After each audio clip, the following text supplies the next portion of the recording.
BNP জয়ী হয়, তাকে ultimately এটা নিয়তির লিখন যে তাকে অনেক বেশি জামাত তোষণ করে তারা রাজনীতি করার কোনো সুযোগ থাকবে না। তাকে বরঞ্চ তার নতুন বন্ধু-বান্ধব তৈরি করতে হবে। যেটা আওয়ামী লীগের পলিটিক্যাল ক্যাপিটাল ছিল। মুক্তিযুদ্ধকে ওন করা, কালচারাল অঙ্গনকে সুরক্ষা দেওয়া এবং এটাকে কি বলে? সংখ্যালঘুর অধিকার নিশ্চিত করা। তো এই যে আজকে নতুন বন্ধু-বান্ধবের কথা বলছেন, এই নতুন বন্ধু-বান্ধবের মধ্যে কি আওয়ামী লীগও ঢুকতে পারে? ঢুকতে পারে, আওয়ামী লীগ ঢুকতে পারে। বিএনপিকে আমি দেখি তারা রাইট থেকে সেন্টার রাইট থেকে অর্থাৎ মধ্য ডান থেকে তারা একেবারে মধ্যভাগে চলে এসেছে এবং ক্ষেত্র বিশেষে তারা কিছুটা বাদিকে হেলে পড়েছে ক্ষেত্র বিশেষে। আর জামাত যারা ছিল একেবারেই রাইটে উগ্রবাদী, তারা সেখান থেকে এই মধ্যপন্থার রাজনীতি করতে যেয়ে তারা কিছুটা সেন্টার রাইটে চলে এসেছে। সো এখন আমি দেখি বিএনপির যে আমাদের বাংলাদেশের যে political balance, centre left and centre right, BNP এখনো সেন্টারেই আছে, কিন্তু আগামীতে তাকে অবশ্যই সেন্টার লেফটে যেতে মানে হবে। আওয়ামী লীগ যেমন ছিল সেন্টার লেফট, সেখানে এখন বিএনপি চলে আসছে। এক্স্যাক্টলি। এবং বাংলাদেশে আগামীতে বিএনপিকে সেন্ট্রাল লেফটে যেতেই হবে। যদি আর এই নির্বাচন অনেক কিছু নির্ভর করবে কোথায় কে যাবে না যাবে। তার মানে কিন্তু অনেকটা এরকম, আওয়ামী লীগের জায়গায় চলে আসছে বিএনপি, আর বিএনপির জায়গায় চলে আসছে জামাত।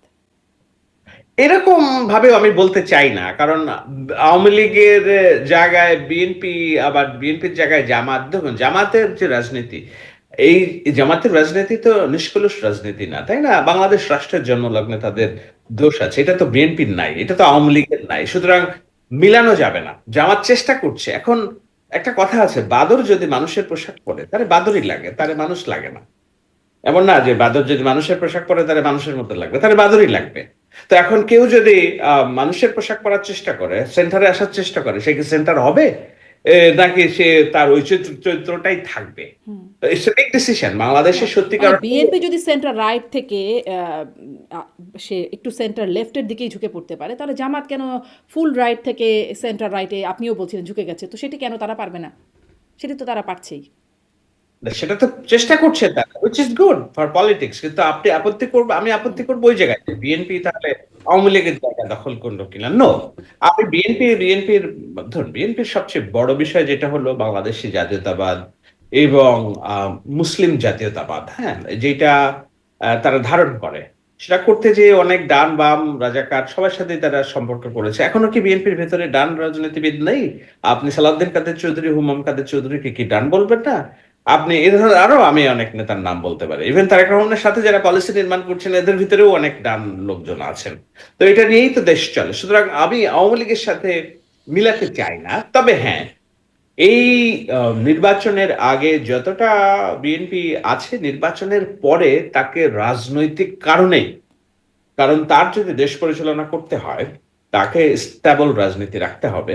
তখন আর তিনি রাজনৈতিক সুবিধা, দেশ পরিচালনার জন্য সুবিধা যদি জামাত ইসলামের তরফ থেকে না পান, যদি তারা নির্বাচিত হয়, যেটা তারা পান করছে জামাত ইসলাম, যে ২-৩ বছরের মধ্যে সরকারকে আনস্টেবল করবে এবং রাষ্ট্র ফেলে দিবে, গণ অভ্যুত্থান হবে, পাল্টা অভ্যুত্থান হবে, যেসব উল্টাপাল্টা কথা তারা বলছে, সেরকম যদি তারা রাজনীতি করে, নির্বাচনের পরে যদি জামাত বিএনপি জয়ী হয়, তাকে আল্টিমেটলি এটা নিয়তির লিখন যে তাকে অনেক বেশি জামাত তোষণ করে তারা রাজনীতি করার কোনো সুযোগ থাকবে না। তাকে বরঞ্চ তার নতুন বন্ধু-বান্ধব তৈরি করতে হবে। যেটা আওয়ামী লীগের পলিটিক্যাল ক্যাপিটাল ছিল। মুক্তিযুদ্ধকে ওন করা, কালচারাল অঙ্গনকে সুরক্ষা দেওয়া এবং এটাকে কি বলে? সংখ্যালঘুর অধিকার নিশ্চিত করা। তো আজকে বাংলাদেশে দেখেন না, সংখ্যালঘুর কে বিএনপিকে ছাড়া অন্য কাউকে তাদের অভিভাবক ভাবছে। এই যে নতুন বন্ধু-বান্ধবের কথা বলছেন, এই নতুন বন্ধু-বান্ধবের মধ্যে কি আওয়ামী লীগও ঢুকতে পারে? ঢুকতে পারে, আওয়ামী লীগ ঢুকতে পারে। আওয়ামী লীগের আমি তো বলেছি সবসময় ৫ তারিখের পর থেকেই তো আমি বারবার করে বলছি যে যার হাতে রক্তের দাগ নেই সে বাংলাদেশের নাগরিক। আমরা তার অধিকার ক্ষুণ্ণ করব না। তাহলে আমার আর শেখ হাসিনার শাসনের মধ্যে তফাৎ কি? আমি তার রাজনৈতিক অধিকারের পক্ষে। আমি তার ভোটাধিকারের পক্ষে। আমি তার এই বাংলাদেশের মালিকানা রাষ্ট্র গঠনের সবার পক্ষে। আপনি দেখুন জিয়াউর রহমান কি করেছিলেন? ১৯৭৫ পরের পরে যখন ৭৫ পর্যন্ত রাষ্ট্রটা বিভক্ত ছিল, এই রাষ্ট্রের অভ্যুদয়ে যারা বিরোধিতা করেছিল, যাদের বিরুদ্ধেই হত্যাকাণ্ড ছিল, যাদের বিরুদ্ধে সে স্বাধীনতার ঘোষণা দিয়েছিল, তাদেরকে তিনি আস্থায় নিয়ে রাজনীতি করেছিলেন এবং বাংলাদেশকে একটা প্রোডাক্টিভ ইকোনমির দিকে ধাবিত করতে সক্ষম হয়েছিলেন। এটা সর্বজন বিদিত। আজকে ৫ আগস্টকে যদি আমি বলি না দ্বিতীয় স্বাধীনতা। কিন্তু আমি যদি ৭১ এর সাথে মিলাই যে এটা একটা নতুন ধরনের রাজনীতি। এখানে যাদের বিরুদ্ধে আমরা যুদ্ধ করেছি, আওয়ামী লীগের বিরুদ্ধে, আমার রাষ্ট্রের স্ট্যাবিলিটির জন্য তাদেরকে আমার আস্থায় নিতেই হবে। হুম।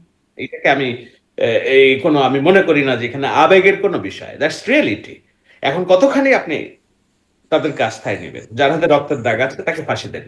এলিমিনেট করেন। আর বাদবাকি সবাইকে আপনি মূলধারায় নিয়ে আসেন এবং তাদের ওই স্পেসটুকু দেন।